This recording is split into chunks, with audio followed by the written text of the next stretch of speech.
Good evening, everyone. Thank you for joining us. I'm News 4's David Ushery, and this is one of several community forums that we have been having as News 4 prepares to host the third and final Democratic mayoral primary debate, which is on June 16th. All of us here will be hosting the debate in conjunction with the New York City Campaign Finance Board and along with our partners at Telemundo, Politico, the New York Urban League, and Citizens Budget Commission. The point of tonight's program is to really listen to you. Those who are the voters, give you an opportunity to tell us what you want to hear from the candidates, what issues are important, what questions you want to ask them. And to do that, we've invited several stakeholders in our communities in our city. I'm joined in co-hosting this by News 4's Gilma Avalos, who's our weekend anchor and has spent a number of years both here and perhaps at a past life, past station, reporting from these very neighborhoods and on these very issues. Our panel we're happy to have with us tonight. Let me introduce them briefly. Josefa Castro is Director of Parish and Community Relations for Catholic Charities Brooklyn and Queens. Dr. Diane Rodriguez, Professor of Curriculum and Teaching at Fordham University School of Education. Jose Tejada is Executive Director of the Dominico-American Society of Queens. Alba Lucero Villa, Executive Director of the Coalition for Immigration Freedom. And Maria and Cynthia Iglesias, looking nice with those chef hats. I'm trying to get one but when this is all over. They're owners of La Adelita Mexican Restaurant. And they're also organizers for Queens Together. Now, this is something they put together which supports the Queens restaurant community. And they did this during the pandemic. So we've got a lot to talk about, Gilma. Yeah, David, and I'd just like to point out that if you're joining us live, feel free to send us your questions or comments. You can do that by emailing them to debate@nbcnewyork.com. This is going to be a conversation, and we're going to try to get to as many of your questions as possible during our short time together. We'd also like to acknowledge that the Latino community is not a monolith, right? We represent about a third of the electorate, but this is an exceptionally diverse community. And while some of the concerns of the Latino community are universal voter concerns, we should also acknowledge that the pandemic has disproportionately impacted this community, and that may pose some very unique challenges when it comes to things like economic recovery and recovery from learning loss. That's why we're so grateful to have this great set of panelists here to help shed some light on some of these issues. And at this moment, we'd like to invite our panelists to tell us a little bit about some of the services that they're providing for the community. So let's start with you, Alba. Thank you. It's a pleasure to be here. And my name is Alba Villa. I'm the Executive Director at the Coalition for Immigrant Freedom. We are primarily a legal service provider on immigration services. But in the last year, we've become so much more. We really have been on the front lines. We've stayed open throughout the pandemic, providing not just immigration-related services, but food relief, worker center services. We've been connecting community members with employment, and we've been providing education, know your rights, and really uplifting our community during this very tough time. Okay, Alba, thank you. Let's go now to Josefa Castro, please. Thank you for the opportunity. Yes, Catholic Charities Brooklyn and Queens, we have never stopped. We worked through the pandemic and we're always providing food assistance. We have also been last year outreach for the census because we were giving voices to our communities, especially Latinos. And so we're still working and empowering our community to actually get vaccinated. So we are providing also with critical information about what is important to be vaccinated. And of course, Catholic Charities Brooklyn and Queens, we have 180 programs within both boroughs, Brooklyn and Queens. And then to alleviate the crisis or the family that they're facing right now, and including mental health services and affordable housing. All right, thank you. Let's go now to Dr. Diane Rodriguez. Hello. At Fordham University, when the pandemic hit, what we tried to address was helping educators to transition to online teaching and providing strategies to do remote learning and helping them access educational activities and resources for children and youth throughout the whole transition of remote learning. All right, and let's go ahead and bring in Mr. Jose Tejada as well.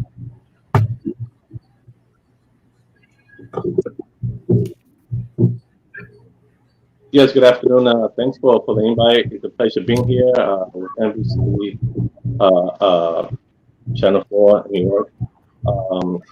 My name is Jose Tejada. I'm the executive director of the Dominican American Society of Queens, where we have been providing services for the past 28 years to the resident of Corona, Jackson, East Amherst, and the resident of New York City.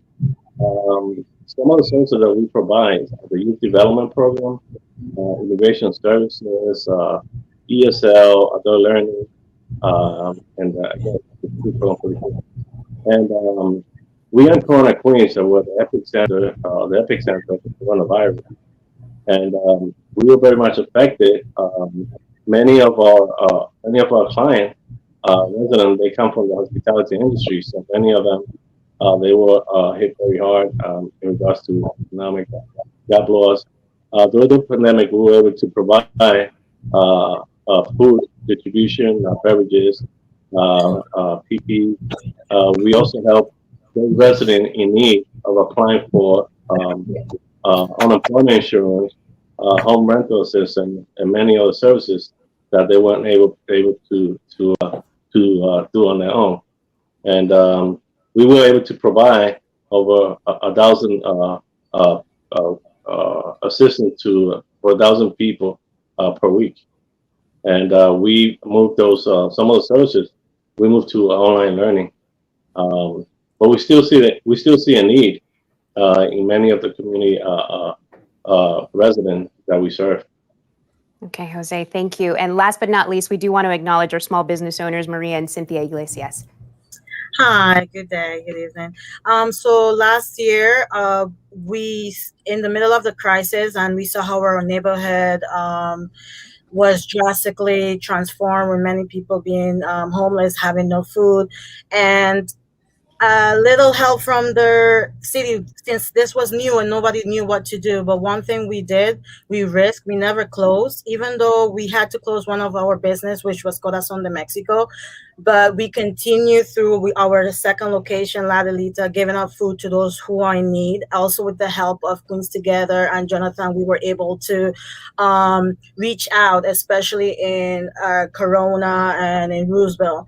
One of the things that we do, we try to empower other women who suffer from domestic abuse, and we also provide opportunities through jobs and also resources. So, there is something difficult. So it kind of hit us. We are not just a restaurant. We try help empower other women who been through or going through these stages of their life, and they want to escape or they want to transform. So we provide that opportunity. So we had to reinvent. Instead of throwing away the food, we kind of recreated. We said, giving them job from our savings to go out and feed and put in certain points in the area of Roosevelt where we share through our media, so they can, whoever needed food, where they can find it. Wow. Amazing. And it's so interesting to hear how all of you had to pivot, as we all did, in crisis mode, and really try to come up with solutions. And all of you did, and you continue to do so. And we're going to do a deeper dive into your various aspects on that. But as Gilma said, there are some issues that just cut across all New Yorkers and all neighborhoods, some more than others. But one of the things that seems to be top of mind right now, everyone, is public safety in the city. There's a concern about a spike in crime in the subways and in certain neighborhoods. So I wanted to kind of kick this off, along with Gilma, to ask you about what you're hearing about the various from the various people that you work with and serve about public safety, and what they think, or what you think they want to hear from mayoral candidates. Jose, why don't we start with you, Jose? Yes, pretty much people that come into our office, we hear a lot that they are very concerned about their own safety. They say that there are certain time of night where they're not able to actually walk around, and we have seen a very sharp increase in crimes. We see that seems like we are going back in decades. Like we are seeing things that we saw back in the 80s, in the 90s. Cars are being broken into, license plate are being swiped out, and people getting mugged. Places being vandalized. So what we hear a lot in the community is there's a need to add more police officers, in order for them to feel safe. So those are those are concerns that our client would like to hear those candidates speak about, safety. And Jose, that's an interesting point you make, because defunding the police became a rallying cry during the social justice movement.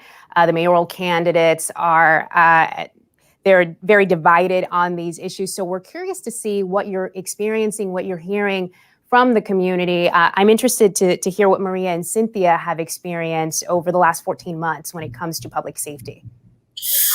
Oh, ouch. It's been really precisely 2 weeks ago, one of our neighbor got hit and robbed, everything from a small, one of our small business as well. It's been very scary. We still closing a little bit earlier for 10 p.m. due to the fact that most of the hotel nearby was transformed to shelters, and it's been quite incidents where, thank God, the police has been able to capture people who has been going around stealing. And so I really want to see the presence where the police are at. We used to see them more. I don't know what happened. I'm hoping that the mayor, they can step up, and we need more security. We are already losing what had happened from last year, and now have our little what we eat and what we're trying to maintain through all pivots through all this, and still have being robbed and not feel safe. It's atrocious. Alba, do you think we're getting the full picture of street crime out there? Are there people in certain immigrant communities or certain communities even afraid to report crime when it's happened because they just don't want to engage the system? Do you think we have a full picture of how unsafe people feel in certain neighborhoods? I don't, and I think it's a complex issue. We have to really think about what the solutions are. Their fear is real, and the uncertainty is real. And so, I wonder, my question would be, how do you envision solutions, and can they really come? Can they be community driven so that the communities themselves have some power in choosing how to police a community, how to have that kind of mutual aid? Because what we've been seeing is a lot of mutual aid happening. And, I think there's a way to structurally do that. The defund the police is, it's an interesting concept, because I think part of the issue was the funding. Because all these organizations, we're doing so much, we're doing everything we can to protect and get to the communities that don't feel comfortable even reaching out to the police or access to traditional means. And we need to be funded so that we're not going to replace the police by any means. But I think it's, the issue of funding is very interesting, because we are all doing way more with significantly less, and oftentimes, making ends meet ourselves so that we can continue to serve the community as organizations and small businesses. Gilma, do you want to weigh in on that? Well, we did have a viewer question, David, and some of these points might overlap here, but Ronaldo Rodriguez sent us an email, and he says that he, like many New Yorkers, he's concerned about crime. He wants to hear more from the mayoral candidates about how they plan to make the city safer. His question is, how will you protect New York City residents now that New York City police officers are, in his words, totally not respected? What alternative will you have for the now defunct stop and frisk so illegal guns and weapons are off the streets and residents can feel safe? So I don't know, Alba, if you also wanted to weigh in on this, and Jose, you as well. So, I think that's a great question, because we're in such a divided city right now in many ways, that oftentimes these topics are seen as, there's no gray. And what I've seen is great relationships with police officers. That's when it works. And so this idea of either or really is unacceptable, and we need to really come together, all aspects work together so that everyone can feel safer in any corner of the city, because that's another thing that really concerns me, that you go and walk in some of these neighborhoods and you see the difference in terms of the any safety presence, you see the crime. Oftentimes we need to look at the root problems as well. The desperation and anguish that people are experiencing need to be addressed in order to also address the crime. Jose made an interesting point. You said some of your constituents were seeing their license plates taken, their cars vandalized, really going back to some of the street crime, really gritty street crime vandalism. One of the things I had interviewed a high-ranking police official, and he talked about guns, and he talked about gangs, and he felt that was a concern. Is there a sense of that in the neighborhoods that you serve, a concern about gangs and gang violence? Oh yes, definitely. I mean, going back, I believe 2 years ago, there was a individual that he was shot on 90th Street on Roosevelt on the subway platform, and I believe a few months after that, there was someone that got stabbed right in the proximity on 90th Street.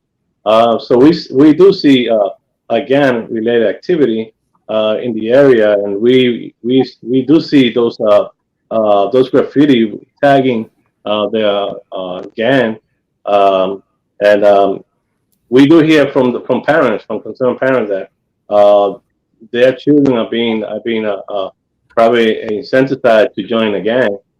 So we see that, and also in the high school in the area, we hear of parents that they have to actually pull the kids out from the high school, and actually they move out of state because they were so afraid. So we are seeing more and more of gang-related activity. Some of these issues of public safety overlap with economic recovery. Jose, I had heard from you that some of the workers in the hospitality industry who have to take trains late at night did feel safe doing that. I'm wondering if Cynthia and Maria have also heard that from either employees or from customers too, how this might be impacting you economically. Yes, definitely. We have heard a lot, especially after the coronavirus from last year began. What we did, we personally, that's why I said we still close like around 10, and we make sure we have a van where we do our catering, and we make sure we take most of our employees which live deeper in Roosevelt at home, or we try to send by Uber or not by themselves, or we wait until the Uber comes. So it's a really concern, and that's why.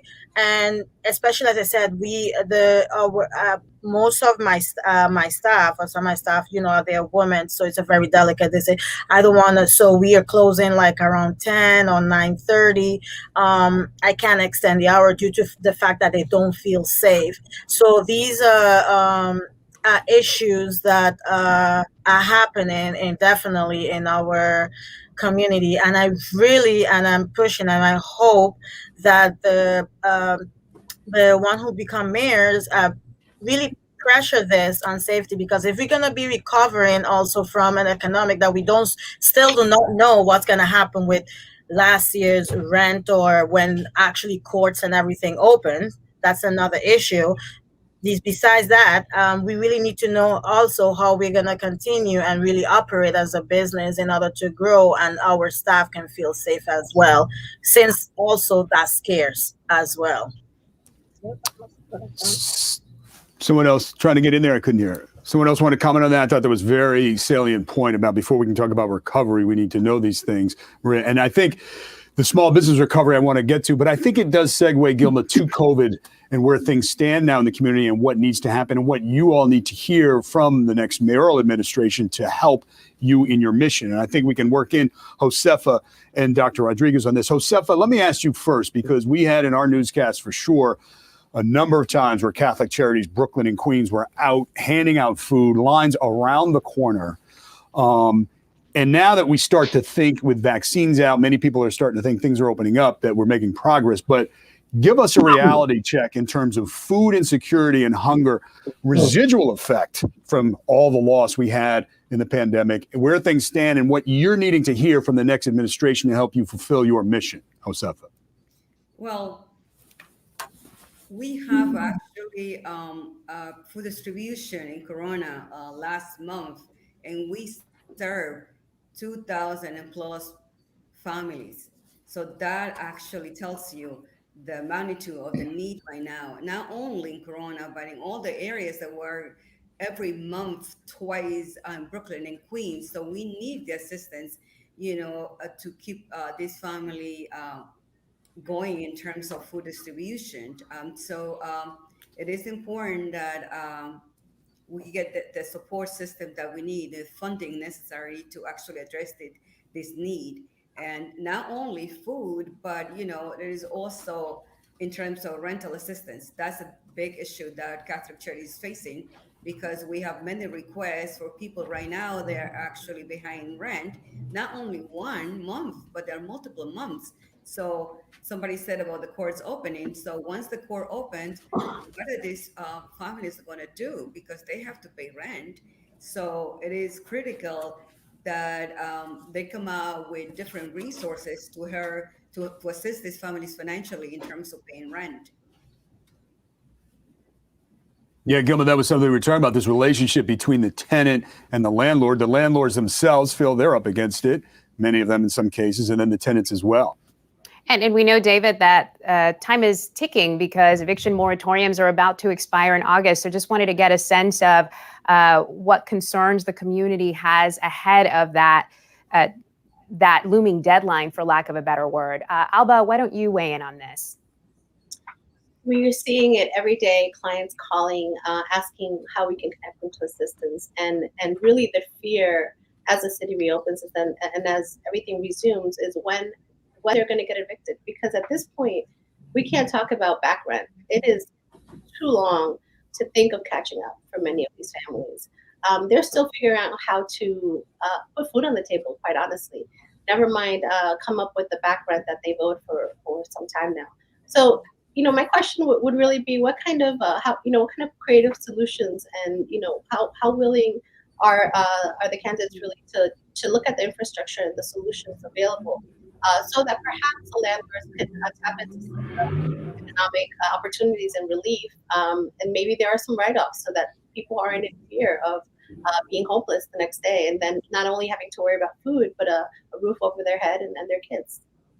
And Alba, what are some of the hurdles that organizations that you deal with, or some of the other folks you can weigh in on this, what are some of the hurdles for you to access kind of the resources and the help you need from the city? What do you think the next mayor could do, the mayoral administration, especially as we work hard to try to emerge from a very dark time?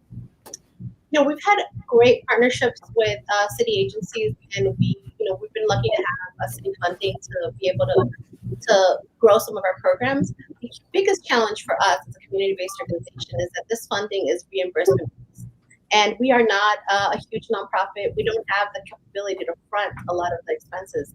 So what often ends up happening is we do the work for months, in this pandemic, often almost a year, without really seeing the funds come in. And that's a big problem because it makes us in a hard position that had it not been for PPP and other opportunities, we would have been facing eviction as well and then possibly closure. And that is not an option for the community. We cannot close because our organizations are really the trusted partners. We are who everyone goes to, not just for their immigration case, but to let them know that there's a domestic violence situation at home, to let them know that there's no food. And so as the city thinks of all the different solutions, they really have to consider who can access communities that are too afraid or too forgotten, quite frankly, to be receiving and tapping into the traditional means of aid, that they're not going to call a hotline. They're not going to even possibly go to the local school to pick up food. They're going to go to community-based organizations that they trust and are not ashamed or afraid to approach to seek that help. So we can do the work. We've been doing the work. And we really just need not only the funding, but the funding up front. Because if we're going to get a lot of money, but it's going to come in a year, it's a year too late. And we've heard from so many of you that that at stake right now is not simply surviving, it's thriving. And when it comes especially to our small business owners, we know that Black and Brown communities receive fewer relief loans during the pandemic. It meant more small businesses closing in our communities. So what do you think you will need from the future administration in order to thrive, not just survive? Can I answer? Oh, sure, Abba. Oh. Go ahead, Cynthia. Sorry. Oh, no. I just had a quick question. So, as Alba was stating, I just wanted to know what's going to happen now that we have COVID. Thank God everyone is vaccinated. But let's say there's an infection and the government orders to close the business. What implementation, what are they going to be implying? I think the tenant or the landlord should not be paying rent, or how the leases is going to be now with this virus that we currently have. So these are things that needs to be discussed and planned. And also information, there's a lack of information about this. I know they just keep saying, okay, the eviction moratorium, eviction, but there's going to come a time, as we all say, it's going to open, but it's also going to affect small businesses that haven't been able to pay. So I am just trying these are answers that I think also as small business and all are asking, like, okay, how are these leases are going to be amended? Unfortunately, when we close Corazon de Mexico, one of the things the landlord said, why should I have mercy on you if they don't have mercy on me? My property taxes are going up.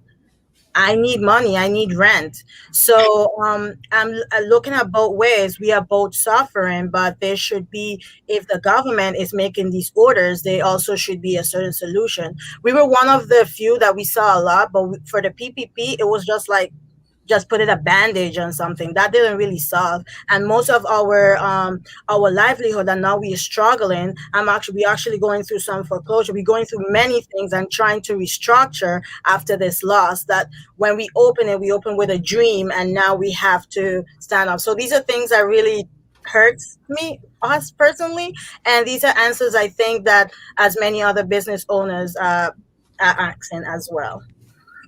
And if I may, just Cynthia touched on something so important, that we don't need Band-Aids anymore. It's time to rip off the Band-Aids and really start healing the wounds. We all know that these disparities existed way before COVID, and COVID really compounded the disparities that some of our communities are facing. And so it's time now, as we reopen and we recover, to really think about healing those wounds and how we do that in a way that meets people where they are and uplifts community, not just helps them make it through the year. Before the pandemic, small businesses, immigrant-run businesses, made up 52% of the city's business owners, and they contributed to, I think, $232 billion to the city's GDP. So the opportunity and the need is there for our communities to thrive, and so I think the resources have to be channeled appropriately so that we can bring New York back to make it the city that everyone loves. I think Cynthia so eloquently put the question, and that's why we do these forums, Cynthia and everyone here, because those are the questions we have for the candidates, right? What is your plan now to help some of these small businesses sustain as federal stimulus money comes in? What would that look like in your mayoral administration? In a second, I'm going to go to Dr. Rodriguez, because I think part of this COVID recovery is even a strong word, but trying to reemerge is mental health. So Dr. Rodriguez, think about that. I'm going to come to you. But before I leave Cynthia, I want to ask you, Cynthia, because we heard from some other forums that even pre-COVID, it could sometimes be very difficult on small businesses to deal with the city bureaucracy and a lot of the regulations and a lot of things they have to face. Is there anything that you and your mom think about as a small business owner? And maybe, I don't know, Jose or Alba, you've heard it from other small business owners, that the next administration you think could help you do in terms of what they have control over, in terms of the regulations and the laws and stuff, to help you get back on your feet solidly? Yes. One of the things that I really want to bring in is that in these agencies, that's another point I want to definitely bring up. In this agency, like the SBS or Department of Transportation, they have to come up with some regulation that makes sense and also very accessible. Sometimes we want to do things right and we have to wait 1 week for an answer. Also getting tickets for maybe lack of information. The agency said something, the other agency something. So there need to be some kind of uniformity that would really be transparent, that will help small businesses follow the rule and also make sense of it. Like how they get the data from 25% occupancy and then the other one from these are things that we need to, like, I think as small businesses also be poured as well of intels before the input, as instead of dictation, to be a democracy. So instead of whenever something like this happened, but I hopefully not, but now I think we're after this experience, we that it was new to everyone, including the mayor, the whole United States of America. We never expected something like this, but I think we have to learn from this and start coming with a plan that we're going to be ready, and maybe we might tumble but not fall altogether to the ground. Well said. Well said. I don't know if Jose, any of your constituents, anyone else dealing with the small business owners in your community feeling that same thing, that there's something they need from the next administration to help them cut through some of the bureaucracy, given what we've been through. Jose, I think you're muted, my friend. Are you? How about now? Yeah, there you go. Yeah, so what we hear from the small business sector is pretty much they need some type of grace period. When they get fined, they need some additional time to fix the problem, and not get financially punished. Education is the key. So I believe the next administration needs to work with small business. We all know that small business is the heart, of the community. The financial assistance, the thriving of the city of New York. Right. And I just want to point out, Gilma, that also was a viewer question we got from Carlos L. and on the mind of many who have responded to us. How will you help entrepreneurship and small businesses recover in the aftermath of COVID, which wiped many of them off the map? Gilma, we talked about mental health in our meeting too, and how we recover in our young people. Yeah, because David, a lot of these issues overlap. Children at home are stressed out because their parents are feeling economic stress. Parents are stressed out because they're trying to do their very best, trying to help children learn from home. So I think that this is a good opportunity to bring in Dr. Rodriguez to kind of highlight some of these issues, work against each other right now. Sure. Well, thank you very much for having me. Regardless of who the next mayor is, they need to understand the complexity of the New York City Department of Education and understand the struggles and the challenges that the Latino community face. For example, we talk about recovery, economic recovery. We talked about homes, about shelter. These are stress factors. And many of these families have 2, 3 children. COVID impacted very dramatically in their lives.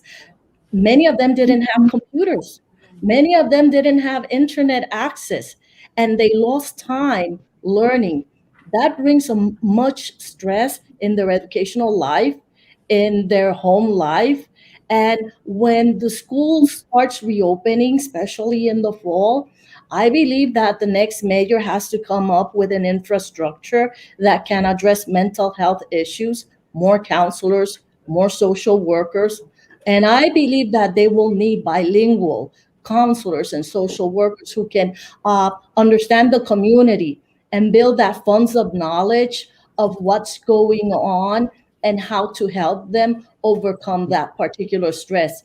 We had so many students who have fallen behind. The next mayor has to look at what can we do to improve the academic achievement gaps of all of these kids. And we could look at programs that are for tutoring, partnering with universities and pre-service teachers, working with children who need additional help. We could have extended time during the academic year. We could start this summer with some summer programs that will be focusing on reading, math, and writing. We will need more dual language program for bilingual learners all across the city. And not only that, we also have to support the teachers. Teachers need to be equipped with the resources necessary to address the needs of children and youth who are from a diverse background, especially when they're acquiring language. So we know that many of our kids have been suffering this year, and many of the parents want to help them with academics, but some do not understand the academic system in the United States, and yet alone how to process that information and help their kids. is a new language, is a new curriculum. So we need to have a forum and a platform that can be addressing the needs of language and academic to all children and youth.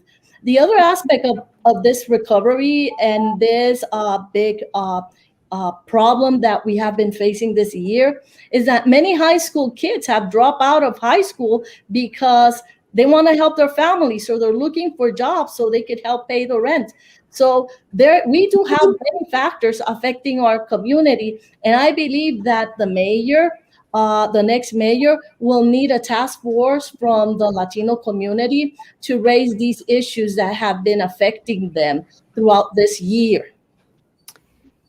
Dr. Rodriguez, the education topic is such a complex topic. I'd love to bring in Alba now, because we had talked about earlier, Alba, about learning loss.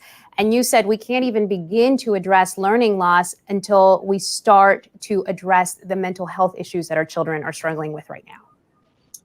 I think that's right. And I think that it's been a very difficult year for everyone. But children have been home and they've been exposed to maybe realities that they were sheltered from or didn't have to see so vividly because they were in school, because they were in drills and extracurricular activities, because they had an outside source of exposure. Now, even going back to school isn't enough. We really need to have additional, I'm going to say standards, but I don't really mean standards and assessments in the traditional way. I mean screening and making sure that before we even think about how much and what we can do to bridge the academic gap and the loss, we need to assess mental health and really do some kind of screening, because the suicide rates are high.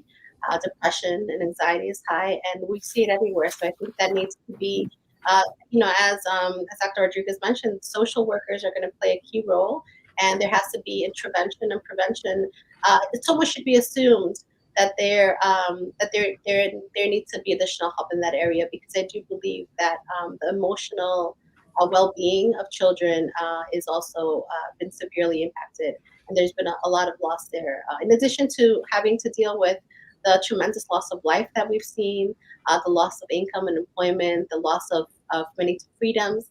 And so that really needs to be on top of the education agenda when we're thinking of how to get our kids back. Where do we stand? What do you need, or what would you like to see from the next administration when it comes to English as a second language, not only just for educational resources, but citywide resources as a whole? Where does that stand? Where is there room for improvement? Well, there's always room for improvement. As progressive as New York City is with bilingual education, we need more dual language programs. I think that we live in a very global society where students come from diverse cultures and language, and they should be able to see and assets of this diversity that they bring into the classroom. So thinking about second language acquisition, educators need to understand the process of acquiring a language. They need to understand the theory behind acquiring a second language. They need to understand that it doesn't happen overnight to become fluent in English. And they need to understand what are the strategies that are effective in teaching the bilingual community, and bridging the first language and the second language, so students could be fully proficient and fully bilingual in the community. We want educated citizens, and educated citizens entails being proficient in 2 languages nowadays in New York City, or 3 languages. We have students who are multilingual in the classroom, and it's an asset. Is an asset. We should tap into it. We should have more resources in the school system for more dual language programs. We should have a pipeline of diverse individuals who have moved to the city, who want to enter into the teaching force and start educating our students in 2 and 3 languages. Cynthia, tell me about your experience in the education system and your upbringing here in the city. Yes, Right. I wanted to mention something very important. I think talking about education, there should be a better language input or more funds allocated to this, especially for small businesses. Why? Because as she previously mentioned, we are multicultural.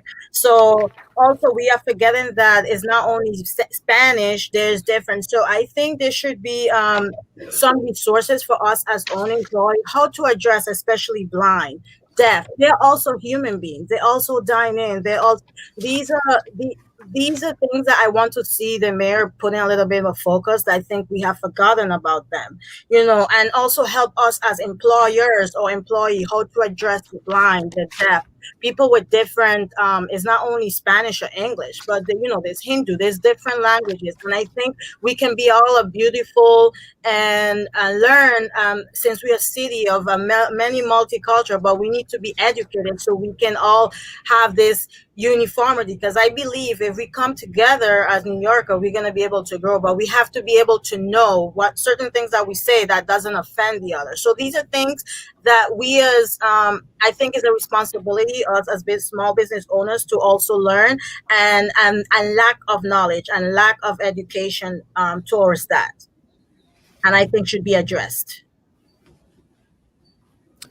Gilma, do you have more on education? Yeah, I wonder, David, if it's a good opportunity to bring in another viewer question. This is from Mary Oliver, and she asks, what are your plans regarding job training for our youth?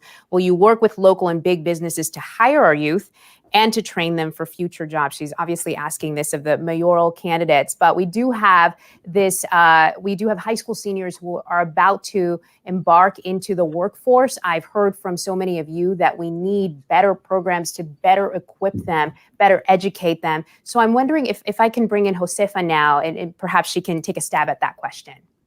Sure.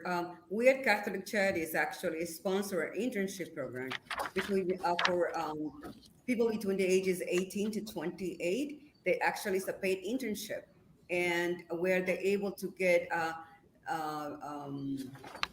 resources in terms of job readiness, preparation for going to college, and all tools needed to actually succeed in the next level. So we have this important for our community. So when any of the kids, between the ages of 28, they can actually come to Catholic Charities, and we were able to help them. So what we have at Catholic Charities, not only that specific program, but then is also a holistic approach to the social services. So in cases where do they need assistance with rent, do they need assistance with food, they can actually be referred to other services within Catholic Charities. So it's really a holistic approach to the social services need. So it's not only just, the education piece, but then also the social services need. And we are able to refer them to any of the Catholic Charities programs that we have, or even if we don't have that program available, we are able to refer them out. So it's really a unique opportunity for the young people to actually have. And then also we have family and youth community centers where they're able, is like more prevention services. If they have kids between the age under 18, they're able to be served, and also they be able to be guided and assisted through the process in terms of schooling, in terms of food, in terms of entitlements. If their parents need food or they need public benefits, they're able to be assisted with those type of issues as well. So it's not only the education piece, but also the social services component, so it's a holistic approach that we have. And Dr. Rodriguez, you also want to weigh in on this topic. Definitely. And one of the aspects of this topic is the importance of having transitional services in a high school, or programs that are vocational, and programs that are college and career readiness, and programs that are internship.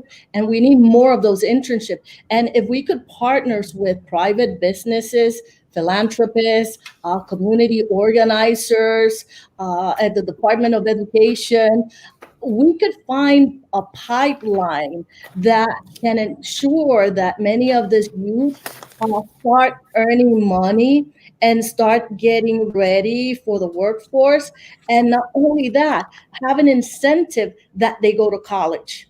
And because that's the key. Nowadays, most of our students need to go to college, or if not, get them ready for entrepreneur businesses. And I think that is lacking in the school system, how to begin to build your own business or an internship where they could start earning money and not drop out of school, and a very streamlined program so they could apply to college and know about financial literacy, because financial literacy comes along with all of these academic aspects to ensure that the Latino youth and the diverse population have an opportunity to be successful and earn a living that will allow them to afford housing, a car. They want a quality of life like we all do. Indeed. I'm looking at the clock. I wanted to touch another subject briefly, and that was health in your communities. And obviously, COVID is the overriding issue for all of us. It has been. But pre-COVID, we know there are specific health concerns in certain communities: asthma, diabetes. There's a lot on the plate for the next mayoral administration. But what do you want to hear the candidates say about that as you all in your various parts of society confront those issues which are still with us? Alba? The health disparities in the city are huge, and oftentimes the solutions aren't always just in making something available or accessible. For example, we know that statewide children should be covered by health insurance, but we also know that not all children in our communities are on health insurance, not because they're not eligible, but because they often don't know how to, or don't think they are able to. And so again, this goes back to the fear and partnering with trusted organizations to do that kind of connecting to the healthcare and also preventative care, because many people aren't going to the doctors. And so by the time the health issue comes up, they need serious intervention. I think if we add health screenings and preventative services to the holistic approach that a lot of organizations are doing, it'll go a long way. And I know at the coalition we partner with a lot of service providers. I'm on the statewide vaccine equity task force, directly registering people for vaccine appointments, because we know that just because a vaccine is available doesn't mean everyone is, even if they're willing to be vaccinated, able to access this. And so I think it's giving people and organizations that can connect people the ability to do so easily, so that when someone says, yes, I'm going to go to the doctor, yes, I'm going to get a vaccine, yes, I'm going to get this health screening, then that can happen easily. There are no barriers, language barriers, access barriers for that person to actually get the service and the healthcare and the health insurance oftentimes that they need. I can't tell you how many people call us saying, how do I have my daughter seen by a doctor? Do you have any clinics I can go to? And we connect them to the right organizations that work with them on getting coverage. But the lack of education and accessibility is huge. And so I think it's partnering with community-based organizations and partners and connecting people to the right resources. And David, I'd love to piggyback on that vaccine compliance issue. We know citywide about half of New Yorkers have received at least one vaccination, but those numbers are very different in certain neighborhoods like Morris Heights, Crown Heights, Far Rockaway. So I just wanted to pose this question to Jose. What other than vaccine hesitancy do you think might be getting in the way of vaccine compliance, and what can a next administration improve upon? Because we've heard from our health officials that this is a pandemic that we're going to be dealing with over the next generation. We're going to need booster shots. This is not an issue that's going to be going away. So pretty much what we hear many concerns from our community residents regarding they don't trust the government. They want to wait a little bit longer before they make a decision on getting vaccinated. Some people they don't want to get in line. They don't want to gather with a large group. So they feel like it should be more private, a private effort. So I think that will help tremendously. I know when the vaccine became available, the more people got vaccinated, the better it is for everyone. But I think, looking at all the options, I think that we should have a event where people have more privacy in getting vaccinated and not feel uncomfortable. Did anyone else want to weigh in on that health issue real quickly? Yes. Yes, So Joseph. here at Catholic Churches, Brooklyn and Queens, we've actually been doing sponsoring health fairs throughout Brooklyn and Queens. And one of the components is actually a strong outreach about awareness, and especially about being vaccinated. And among the Latino community, we know it's a big issue. So we are educating them on the importance of being vaccinated. Not only that, we also provide them with nutrition information. And if we are able to do it, we do nutrition demonstration on site. And so also part of that is a health insurance, information, and also a SNAP. We do screenings and pre-registration for a SNAP, in other words, food stamps. So which is part of the nutrition, because some families are not able to actually afford to buy food. And this is the importance that they're able to apply for benefits.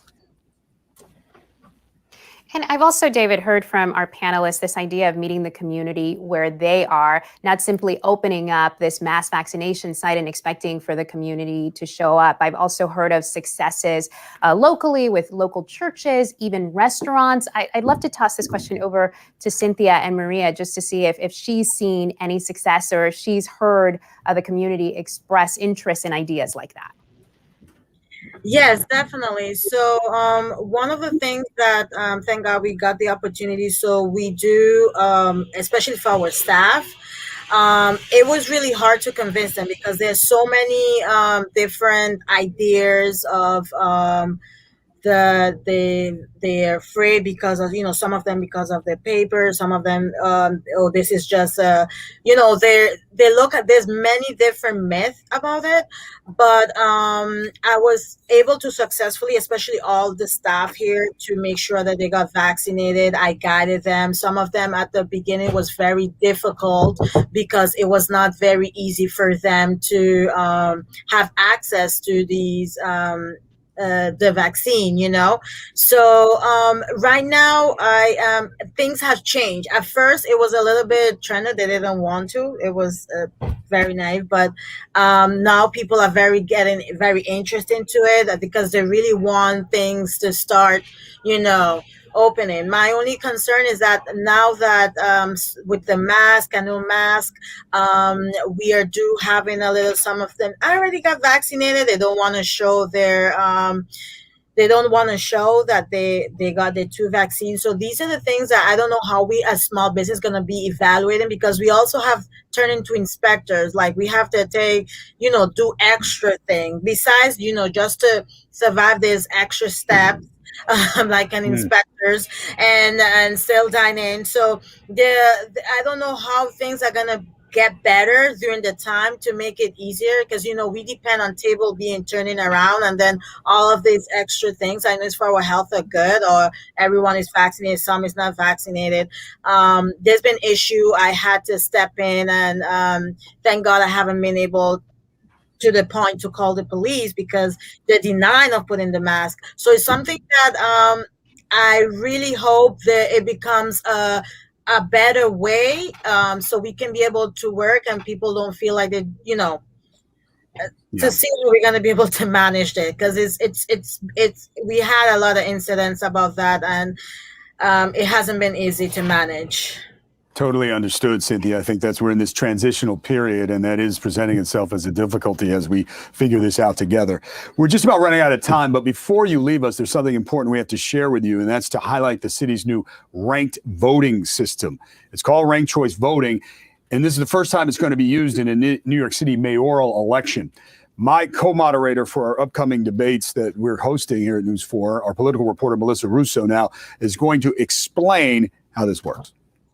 This year, when you vote in the race for New York City mayor, it'll be different. For starters, the primaries are coming up sooner than you might think, on June 22nd. You're also going to see big changes in the way you cast your ballot. New York City has a new voting system that lets voters say more about their preferences. It's called ranked choice voting, and here's how it works.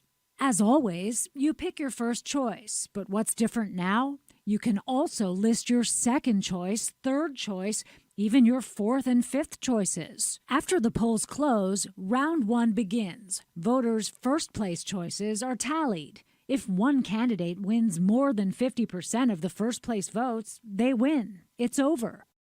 But if no candidate gets a true majority, then the candidate in last place is eliminated, and voters who had put that losing candidate first have their second choices counted instead and then added to the totals. The process continues in rounds until someone gets over 50%.